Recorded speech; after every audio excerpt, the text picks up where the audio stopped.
তো গাইস, আমি শর্মিষ্ঠা আজ তোমাদের এগ উইথ ম্যাগি স্যান্ডউইচ করে দেখাবো।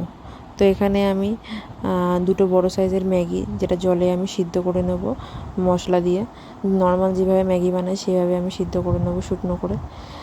তো এখনও অবধি আমার চ্যানেলটা যারা সাবস্ক্রাইব করোনি, প্লিজ আমার পাশে থেকেও আমার চ্যানেলটা সাবস্ক্রাইব করো, যাতে ভালো ভালো ভিডিও, রান্না, ব্লগ তোমাদের আমি দেখাতে পারি। তো এখানে ম্যাগিটা ভালো করে আমাকে সিদ্ধ করে নিতে হবে।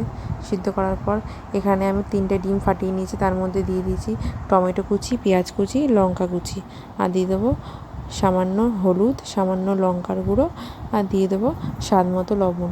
এই উপকরণগুলো সব একটুখানি আগে ভালো করে ফাটিয়ে নিতে হবে। ফাটিয়ে নেওয়ার পর দিয়ে দেবো, এখানে কড়াইতে তেল গরম করতে দিয়েছি, দিয়ে উপকরণটা আমি দিয়ে দেবো পুরোটা ঢেলে। তো এটা ভালোভাবে আমাকে ছড়িয়ে নিতে হবে। তো কিছুক্ষণ এটা হয়ে যাওয়ার পর এর মধ্যে দিয়ে দেবো ম্যাগিটা, যে ম্যাগিটা আমি আগে থেকে করে রেখেছিলাম। এই ম্যাগিটা আমি পুরোপুরি এর মধ্যে আমি সাজিয়ে দেব। তো এখানে দেখতে পাচ্ছ পুরো ম্যাগিটা আমি দিয়ে দিয়েছি।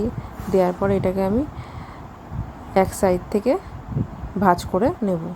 তো এক সাইড থেকে যেমন এগ অমলেট করে সেরকমভাবে আমি ভাঁজ করে নিতে হবে। দেখতেই পাচ্ছ তো কত সুন্দর লাগছে দেখতে, খেতেও খুব টেস্টি হয়েছে মনে হচ্ছে, দেখেই একটা খুব ভালো লাগছে।